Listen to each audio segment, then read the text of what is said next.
welcome to those who are joining us. I can see we have Jeannie Kinnaman-Bauer from the class of '89 joining us from just down the street from UA. Welcome to Tracy Bean Sandquist as well, class of '91. She's also joining us from Cincinnati. Jeannie and Tracy have current students here at UA too.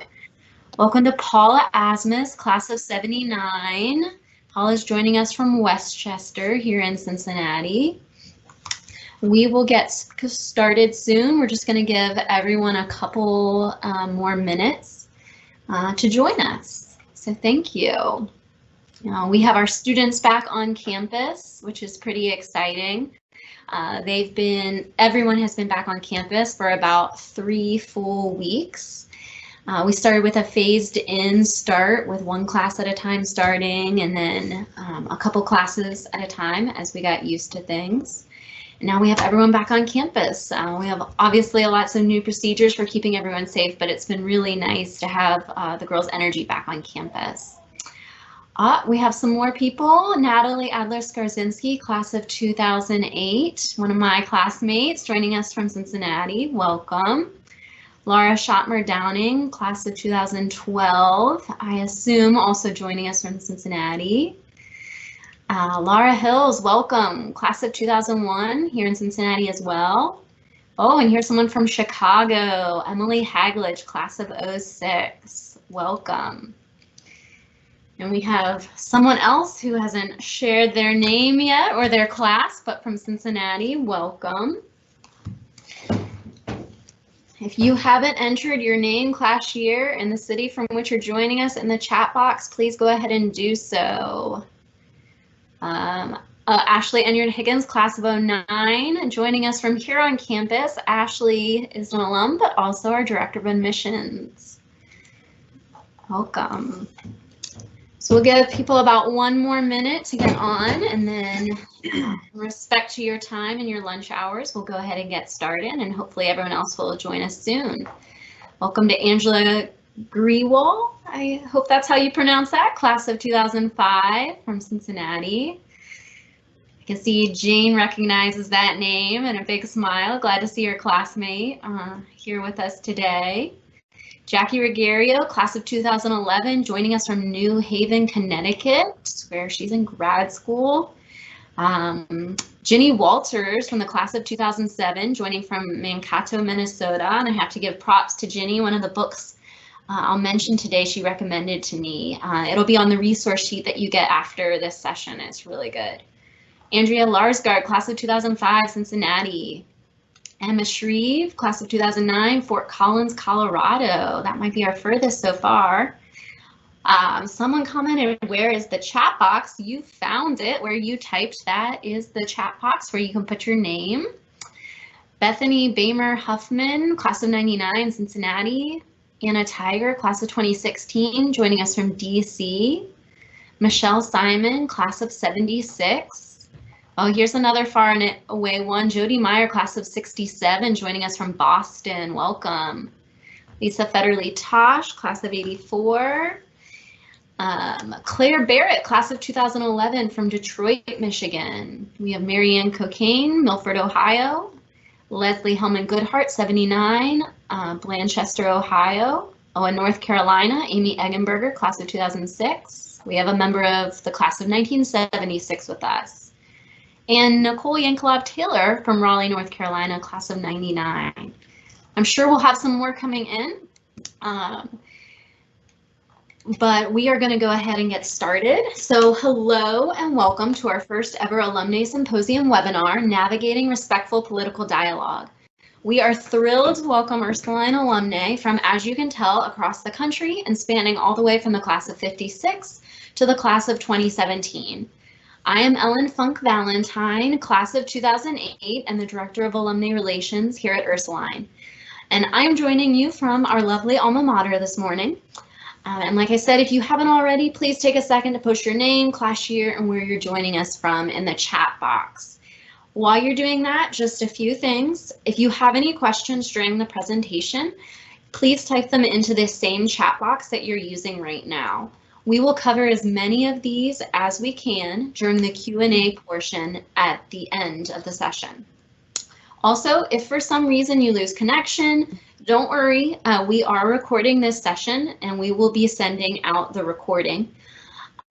In addition to the resource sheet that I mentioned as some of you were coming on, there's going to be a resource sheet with some podcasts, articles, recommended books, if you want to keep learning about this topic after this session. So we have a few more people. Four more people I'll call out and then we'll get started. Kay Ferguson, class of '89, Milwaukee. Margaret Palmer, class of 1994, Cincinnati. We have another, Betsy's excited to see a classmate. Jessica Lang from Boston, class of '99. Hayden Merrickley, class of '98. She is a faculty member here at UA as well. Okay, and President Payne has enjoyed us. Ramona, class of '76. And we have quite a few more that we're excited to welcome. But to respect your time and lunch hour, I'm going to get us started and let our two fabulous speakers introduce themselves to you. Jane and Betsy, can you give us a brief introduction to yourselves and why you're so passionate about this topic? Jane, I'm going to let you start.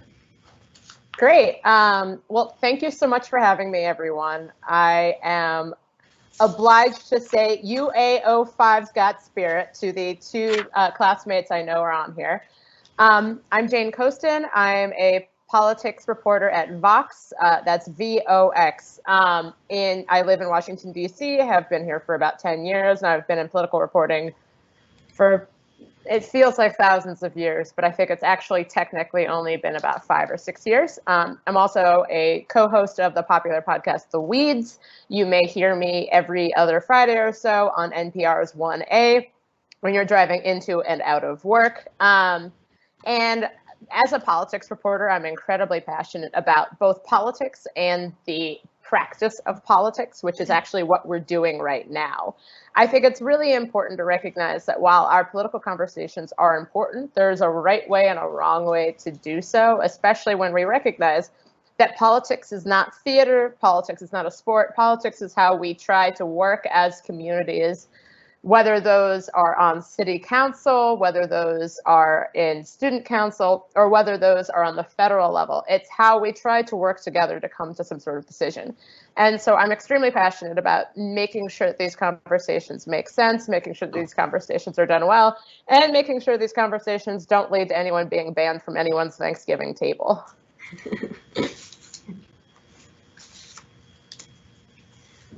Betsy, you want to go ahead? Okay, so I'm Betsy Sundermann, class of '94. So I'm on Cincinnati City Council now. So my work history, I was a social worker to start with, and I was in court all the time, so I liked that. So then I went to law school, and I was at the Hamilton County Prosecutor's Office for 15 years as a prosecutor. I also was a clerk for a federal judge. I worked for Army JAG in Germany. I was at the U.S. Attorney's Office doing gun cases. And then after all of that, I was a magistrate in probate court for 4 years. And then I landed in this job back in March.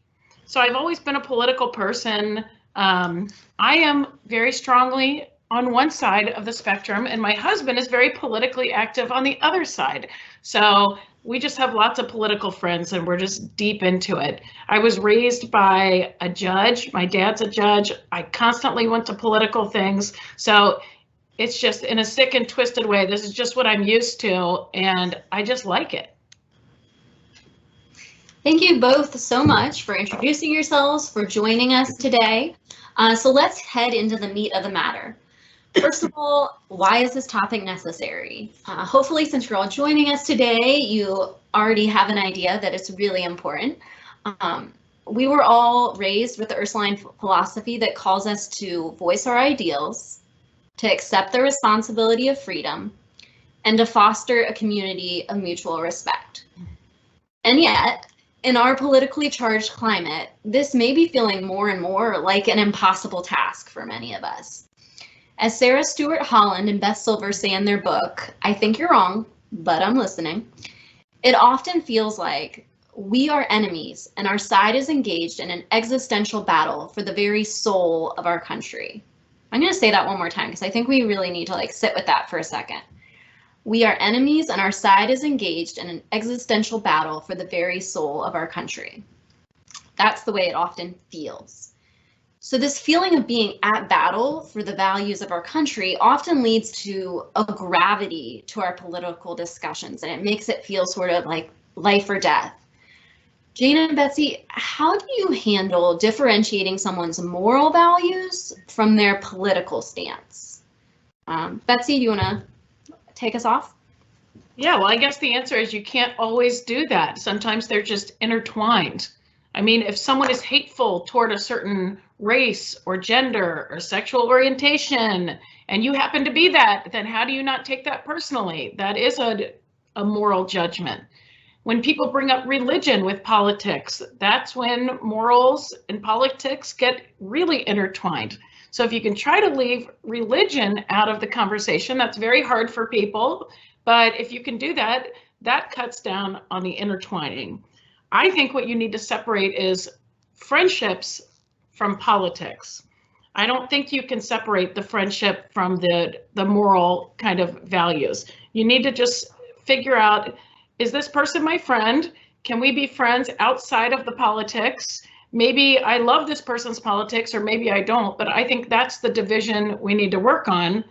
We need to, half of my friends are Democrats, half of my friends are Republicans, and I think that's the way the world should be. I think if you have friends of the other side, it's really hard to be hateful of those people. If you're one of those people on social media who says, everyone agrees with me on social media, who are these weirdos on the other side? Then I think you're doing it wrong. I think your social media people should be arguing with you, and you should have differing opinions on things. I would agree. I think that one of the challenges also is that social media is an inherently flattening mechanism. You become your belief system. And so often on Twitter or on Facebook, you see people not as themselves, not as Emily, who I used to play lacrosse with, or Andrea, who I used to talk about CSI with back in the day, but as their political beliefs or as something that you know about them. And so I think that that makes it incredibly difficult. But I would also say that especially when politics becomes an identity marker, which it is for many people, and almost entirely understandably, for many people, politics is how, for example, a political decision could change where you live. It could change the zoning mechanisms that control what kind of apartment or home you live in. It could change what school district your kids go to. And so those political decisions do play in a lot to a lot of the identity markers that we care very deeply about. But I would also say that one of the most important things, and my work generally centers on conservatism, the GOP, and the right. And so I spend a lot of time having conversations with people with whom I do not personally agree politically. But it's interesting because I think one thing that you need to know about a lot of the discussions you're seeing is take a look at the reasoning behind it. There's a phenomenon I like to talk about a lot called motivated reasoning, which is, for example, that you can see where someone, if you have a particular viewpoint, that viewpoint will lead you to come to certain conclusions about the way the world works. So, for example, you might see a political decision or a Supreme Court decision, and you might think like this will lead to this happening. Not necessarily because it will, but because you kind of want it to, and that's the motivation behind your reasoning. So I think being very conscientious about your own thinking and the thinking of others, and recognizing that the person you're talking to, their political decisions are not necessarily being made because they hate you. I think that occasionally we become at the center of our own story. And so we see the decisions or the viewpoints of other people as being like, you're just saying that to make me mad. You're just saying that because you don't like me. You're just saying that because of X reason. When that's not the same reasoning you would give yourself. You would never think that I have this political view because I actually am this terrible person. I think giving other people the benefit of the doubt and recognizing that politics matters. I would never say it doesn't. Politics matters deeply, but it's the politics is trying to get us somewhere. And the destination, I think, matters more, and keeping a firm eye on that and thinking about how how are these decisions getting there? Why does this particular election or race matter? Because at a certain point, these are not just two entities vying with each other. There is an ultimate end game and a purpose to why we're doing this. Thank you. Yeah, definitely keeping in mind the end game, where we're going, and also the reasoning, but not just what someone believes, but why they believe it, and finding some similar ground there, which sort of leads into our next question. Before you can find similar ground, you need to think through what you think. So before we get into tips for how to talk and act during a political discussion, is there anything that both of you do to prepare before you head into a dialogue with a friend or family member, regardless of whether their views are different than yours? Jane, you want to start this one?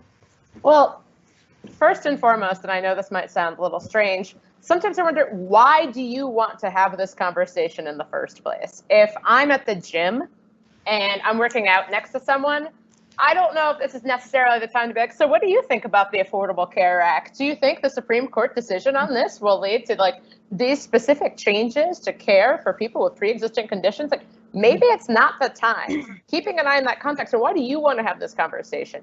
Or what is the purpose here? Are you attempting to establish what you think, or are you questioning something? Or is this a means of trying to get to know someone better? Or is it one of those things? Are you essentially doing, I have a friend who is dating someone, for example, and there are certain questions that you ask when you're dating someone to kind of get to know the person, but also determine whether or not you want to keep dating this person. And so you have to ask yourself, is this a should we keep being friends question? And if you know that, that's good to know ahead of time. And so I think thinking about the context, thinking about why you want to do this in the first place. That's not saying that you shouldn't.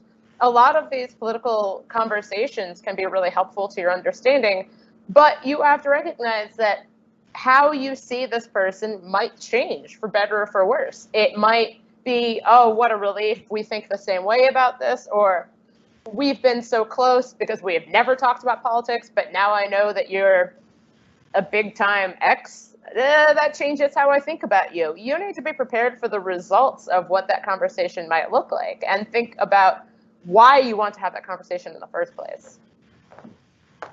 Yeah, and I would say be a nice person in general who's just pleasant to talk to. Because if you think about the people who you dread having political conversations with, they're probably just people who are just kind of jerks in general and unpleasant to talk to about any topic. So if you're just a nice friend and a nice family member, then people are more willing to be open to discuss these things with you. Also, read the news on both sides. A lot of people just read the news on their side, and it just keeps putting them down this hole deeper and deeper onto their side. You have to read both sides. There's no way to make your argument stronger than knowing the other side's argument. And it makes you more sympathetic to that side's argument. Be willing to pause and research something. I do this with my husband all the time. He'll bring up a topic and I'll say, you know, I don't really know a lot about that. Let me learn about it, and then I can talk intelligently with you about it. I think a lot of times people just have this knee-jerk reaction that they have to have an opinion, and which politician has which stance. Well, then I agree with that person, without actually looking into the issue. So don't be afraid. If someone brings up something and it's over your head, or you don't know what they're talking about, just say, I don't know about that. Let me learn about it before we get in a huge fight and lose our friendship over it. That's a great point. That's a great point. So one place that we might be putting all of this into practice sooner rather than later, as Jane alluded to, is the Thanksgiving table. For a lot of Americans, especially around an election, politics is a dreaded topic that must be avoided at all costs with their families. I mean, just think about the SNL Adele skit. If you haven't seen it, hilarious. Jane and Betsy, what was your experience growing up talking about politics with your family, and how has that changed as you become an adult? Betsy, as someone who was raised by someone in politics, is married to someone of the opposite party, why don't you kick this one off? Yeah, I mean, you just have to set a boundary at some point. If there's a good political discussion going on, then that's fun. Even if it's a healthy one, that annoys a lot of people. But if it starts getting nasty, then you can just leave the room and let people fight it out. Or you can say, listen, we're going to fight this out for 20 minutes. And then after that, we're going to drop politics and we're just going to be a family. That's what I do a lot of times. I'll say, you know, let's just get it out. Everything you need to with politics, let's fight it out and then just be finished with it. But you don't have to participate. If you are totally outnumbered and you know everyone's going to be attacking you, you can just say, listen, I'm going to have a politics-free Thanksgiving. Like, I don't want to talk about it. I just want to relax with my family. I get this at work and I just don't want to deal with it. You don't have to contradict every wrong statement someone makes. It is not your mission in life to correct every fact that someone makes. I see people saying, oh, I'm just exhausted. I spend all day correcting everyone. It's like, you don't have to do that. That's not your job. At some point, you just sit back. You don't have to participate. You can just sit back and observe. And I like to just watch and just, how are people forming their arguments? How are people trying to be persuasive? Why do I think this person thinks that? Just use it as an exercise in observation if it becomes overwhelming. But if you're having fun, yeah, go for it and have a big debate at your Thanksgiving. But I think you know the right people to avoid at Thanksgiving to talk about politics, the people who are not going to really talk about anything and then you're just going to be like, oh, that's so stupid. You're so stupid. You know, you're never going to get anywhere with that kind of person. Yeah, as one of the millennials involved in this conversation, I would say I don't have Thanksgiving with my family in Ohio. I have Friendsgiving. And it's great because we don't talk about politics at all. I don't know if that's because we live in Washington, D.C., where a time to not talk about politics at any point is a glorious, wondrous time where you can eat pecan pie in perfect solitude and peace. But I would also say that it's not necessary to talk about politics. A lot of times political conversations that are taking place in families are political conversations that are meshed onto existing contexts. So if your aunt and your mom have been low-key fighting for the last 40 years about something that happened that you don't really know all the details of, but they know all the details of it, and it turns out that every political conversation is actually really about that, maybe steer the conversation away from anything divisive. That's okay to do. Remember that Thanksgiving does not need to be a political battle royale. It can just be a time. Yeah. Okay, it looks like Jane might be frozen for the moment, so we will keep going. And I'm back. I'm back. Oh, sorry about that. I don't know what just happened. That was strange. But yeah, Thanksgiving can just be a time to literally give thanks for the family and friends that you're around. And I think that we've heard a lot about having political conversations with Thanksgiving, but it's the same thing of maybe that's not the time for politics. Politics matters a great deal, but politics is actually about relationships. And those relationships matter far more than whether or not you want to talk about the carried tax income. Great points. Great points. Thank you. Before we go to the next question, I just want to remind you, if you have any questions for Jane and Betsy, please put them into the chat box as we're going along, because we're going to hit those at the end of the session. Okay, so before we move on from the topic of family, do you have any last tips on navigating political dialogue with family respectfully? If you feel like you've covered it and what you've said, that's good too. But if you have any parting words on family. I would just say that to remember that a lot of times family disagreements about politics are often family disagreements about something else. A lot of times, you know, in my family, I know that disagreements about politics are actually disagreements that began years before I was born and will likely continue years after I die. And so I think that remembering that there's a context to these conversations and that these conversations often aren't conversations, they're debates. And where debating, I don't know if Ursuline has a debate club at this current moment. We did not when I was there. debating is a very different practice than having a conversation. And it is one where there is an objective to win and for the other entity to lose. But you don't really want your grandfather to lose to you. You don't really want your aunt to beat you. That's not really what Thanksgiving or these actual family conversations is supposed to be about. Yeah, I agree. I mean, set up boundaries. Like I said, set up boundaries that you want to talk about it or you don't want to talk about it. A political debate takes two participants. So if you don't participate in it, it doesn't happen anymore. And if two other people are participating in it, then you can leave and you don't have to be part of it. Great tips. We can definitely take those forth and put those into action this holiday season. Hopefully we will have the courage to. Another area which sometimes takes some courage is discussing politics with our friends, particularly those who have different viewpoints.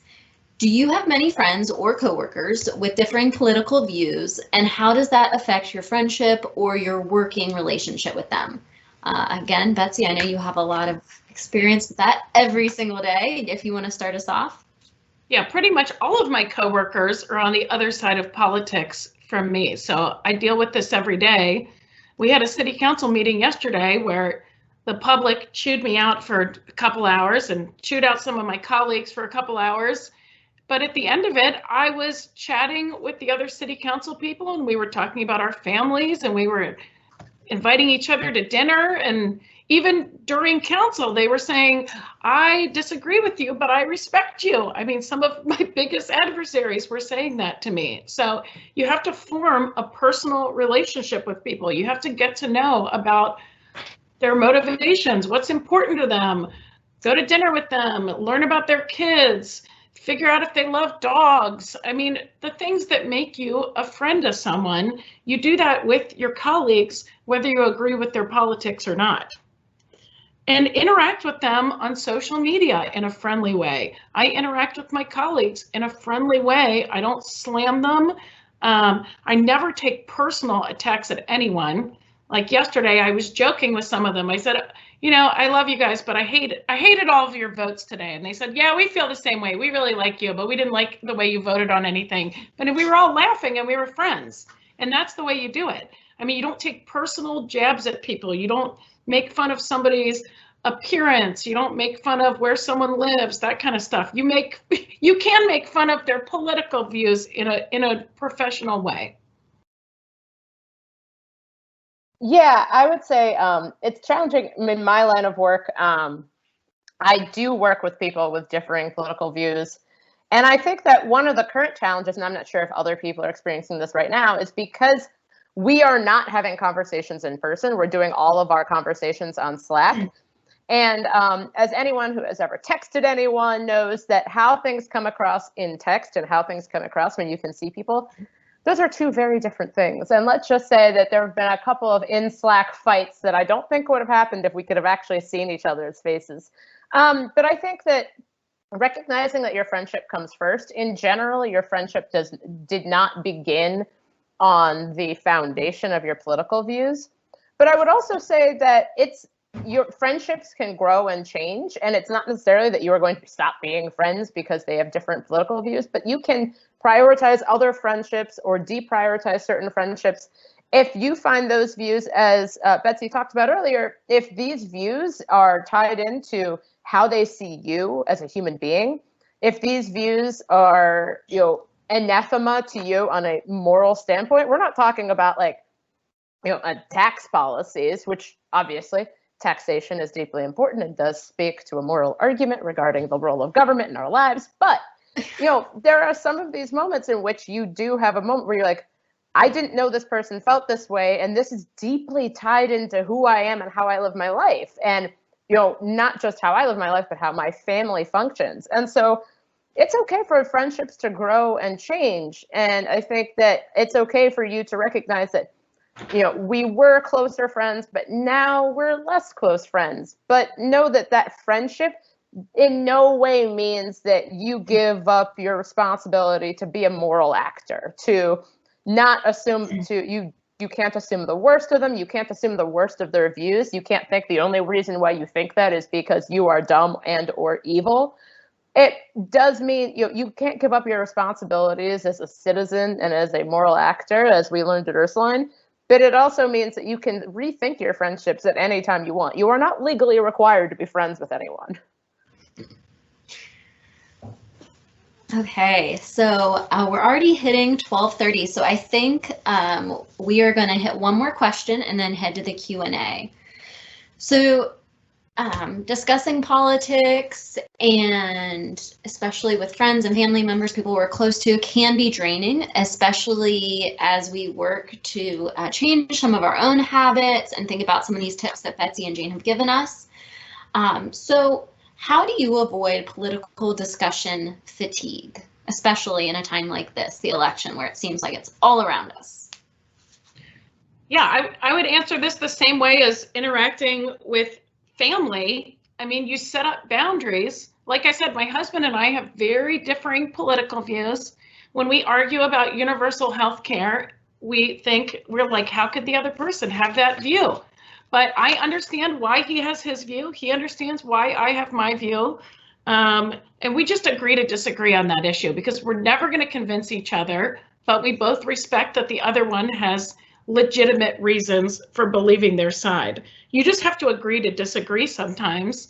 And when it comes to social media, sometimes I'll just say, I'm taking a break today. I'm not responding to anything.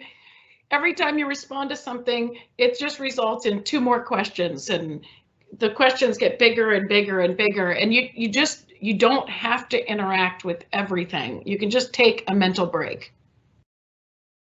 Yeah, I think I am in this arena and I get paid to be in this arena. You do not have to be in this arena. I've seen a lot of, there's been a lot of really interesting writing that I don't have to go into, because again, you are not paid for this, on politics as a hobby or political hobbyism.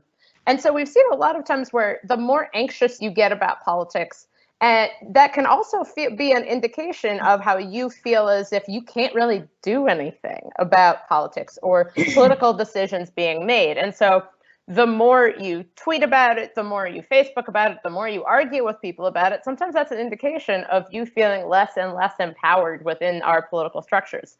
Now, your power and role within our political structures, that is a conversation for a different time, but recognize that the actions that you can take, many of them you should not be doing on social media or by screaming at people. Screaming at people is very tiring. Discussing politics can be very draining.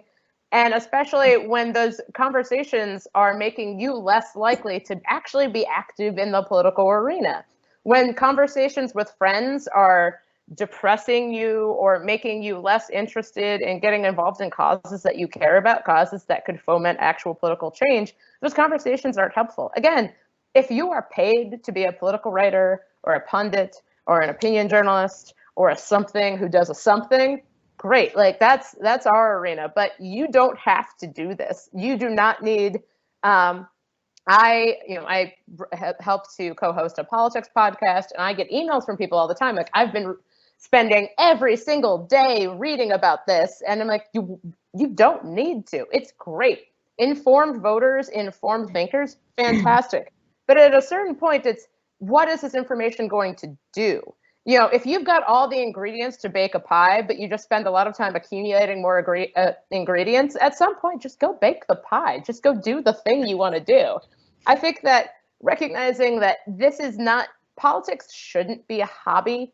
Politics is how we get what we need to do done as a community.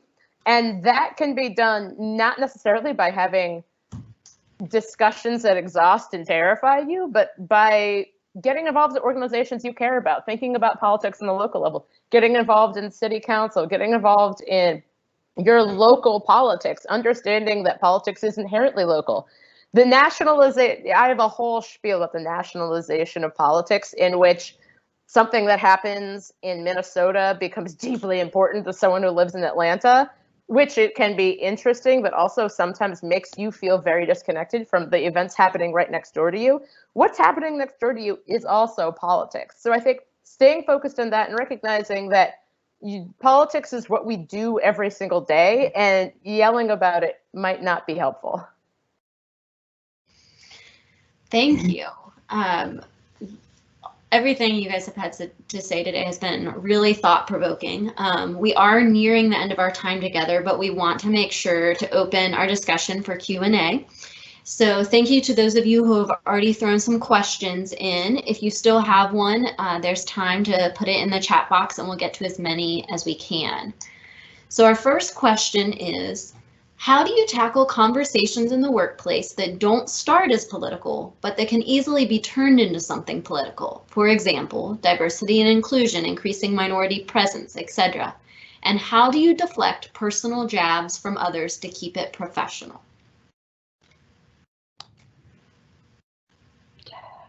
Wow.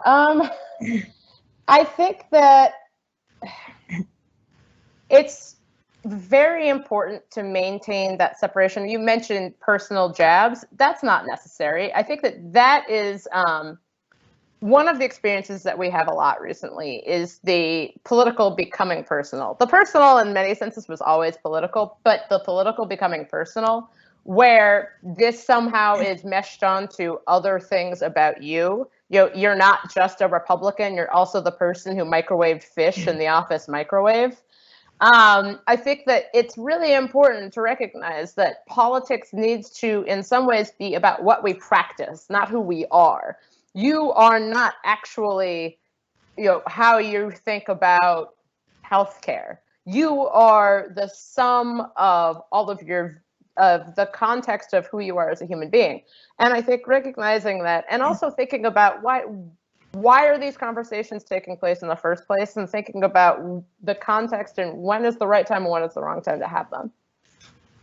Yeah, and I think also limiting it to a very small issue and not making it about a huge political issue. If you're dealing with something at work and you need more diversity or something, then you don't tie it into a national issue. You just say, how is this affecting our business, our company, and how can we make this better? You don't have to make it a federal case. Great points, great points. So we also had a lot of questions about where people get their news, and that their views are really tailored to a particular news station or platform. How can you engage in conversation when you feel like everyone is getting different news? Are there any tips for encouraging informed discussions when fake news is rampant and many people have gotten to the point where they claim fake news for anything they don't want to hear? Oh boy. It's interesting also because the term fake news originally was supposed to mean news that was stemming from Macedonian troll farms about how the Pope had endorsed one particular candidate when that absolutely did not happen, and now has become just a catch-all term for news we often don't like. I think that news sourcing has become a heavily politicized decision. And in some ways, I think that is merely the product of a widening news environment. When if you go back and read New York Times pieces from like the 1960s and how they are reporting on, say, the civil rights movement or on LGBT folks, there very much is a sense of like, who are these rabble-rousers? What are they doing? And it's really good that we have more news sources and more ways to think about the events that are happening every single day. But also recognizing that, as I talked about motivated reasoning earlier, a lot of those news sources have a particular slant and a particular reasoning. So if you're getting your news from one of these sources, think about what the context is. Where do they want you to go with this information? Why are they telling you this information? And I think one of the things I think about a lot is local news. If you watch local news programming, you might believe, for instance, that crime is at record highs when that's not true. Or you might think that there's a giant problem when it's not a giant problem. Local news and all of these news outlets, we are trying to get audiences. At a certain point, a lot of this has to be tied into financial decisions that are made by everyone involved in the news making process. And so thinking about what is the motivation behind this news story? Why am I being told about this? Why is it very important that I be shown this footage that happened 6 months ago with the argument that it's seemingly happening right now? Why is it very important that this story is being covered or this story isn't being covered? think about your news coverage. You can follow any outlet you like. I read from a wide variety of outlets, everything from the Jacobin on the very far left to the American Conservative on the pretty far right, relatively paleo-conservative, but that's a story for another time. But if you know where everyone's coming from, and you are not just a mere babe in the woods thinking everything everyone is telling me is absolutely true, just be a conscientious actor. The same way you would read the nutrition facts on the back of a box of cereal and think, is this the right thing for me? Am I okay with this? Where did this come from? What's happening? Put as much thought as you do into that as you do into what kind of news you're imbibing. I agree. I think so many people think that their news is the correct news and that the opposite news is the fake news. But it's all biased.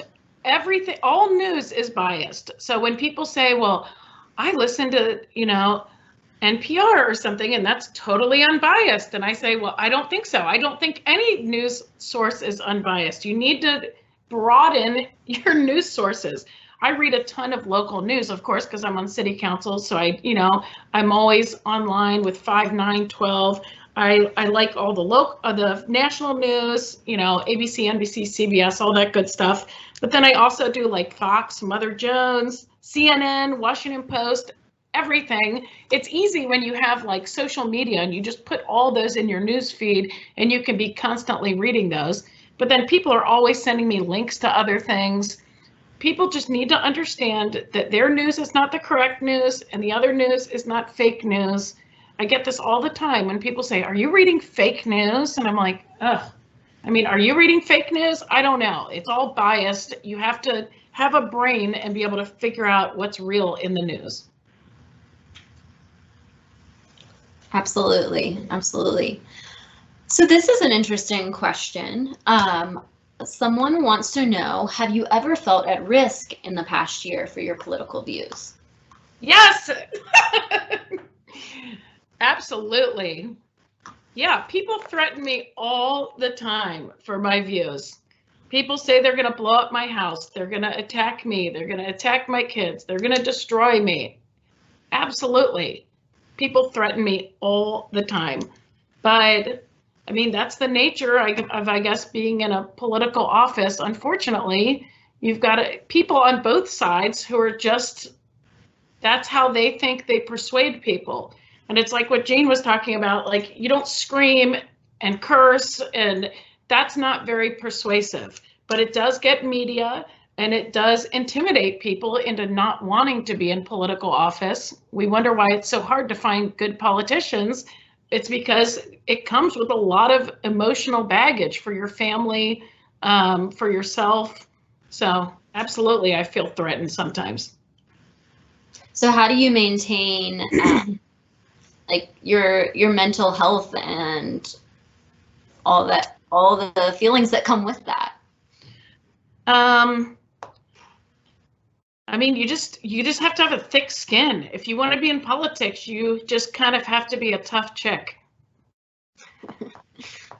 Yeah, I think it's challenging also because there's been a lot of yelling about journalism over the last couple of years. And so I've gotten threats.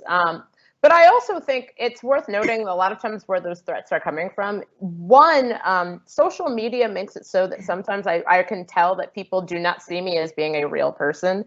I am merely an avatar of the thing they do not like.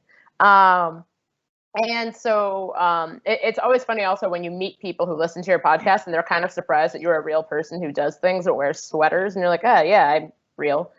And a lot of times the people screaming are the people who feel in some ways disconnected from all the, other means or actually effective means of taking part in politics, or they're the people for whom politics has become their identity. And their political expressions are means by which they express tribal membership. We haven't talked about it much here, but there really is a growth of tribalism and a growth of an understanding that your political party is your tribe, and that your duty is not to figure out a way to make your community work better, but to beat the other tribe into the ground and smother them with pillows. So I think that it's worth, if you are it does take having a thick skin, but it also takes, especially on social media, recognizing that the Twitter account that was created in August 2020 with 15 digits at the end of its username, maybe not a real person you need to really worry about. And thinking about how you want to, thinking about why you're getting involved in this and what's important to you, and just recognizing that other people's perspectives and other people's viewpoints, if they don't love you, if they're not related to you, if they're not married to you, you need to decide for yourself whether or not you should care.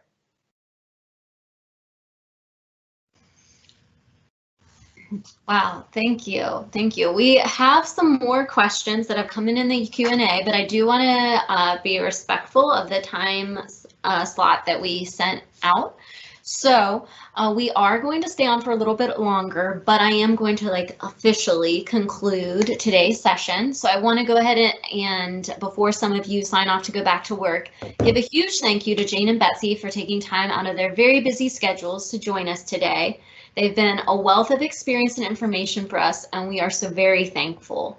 As I said, we'll be staying on a few extra minutes. I do want to send you off with a message from, it's actually a message that was at the beginning of the book that I've referenced a couple times. It's from John Wesley's Sermon 39 from Catholic Spirit. And it says, "Though we cannot think alike, may we not love alike? May we not be of one heart, though we are not of one opinion? Without all doubt, we may. Herein, all the children of God may unite, notwithstanding these smaller differences." So may we, as Ursuline women, leaders in our communities, be forces of unity going forward and focusing on how we are of one heart, even when we're not of one opinion. So thank you for joining us. Please make sure to go to Ursuline's website to register for our next session, Being an Ally and Confronting Racism, which will be on November 12th. We look forward to having you again. So for those of you who do decide to stay on, however, we do have a couple more questions that we're going to try and get to. This question is kind of related to what I was just closing us out with. You keep defining politics as opinions on tax rates, healthcare, etc. The way I have been seeing and experiencing it, politics has become so much more about values and views on what I would consider moral issues. How do we get back to disagreements on tax rates and not all the other things?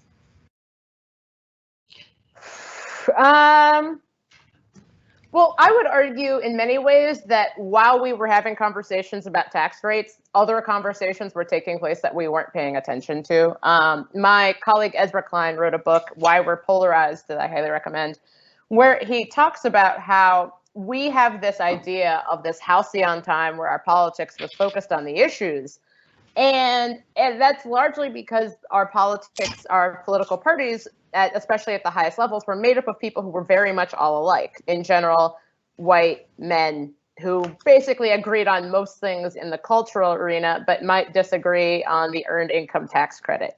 So I think that with the widening of our political spaces, with the involvement of more people, you're going to have more debates that are about identity and matters of race and culture, and fewer debates about taxes. When at a certain point, you're just like, what are these taxes being used to pay for? Do you support this when it's used to pay for this school over here?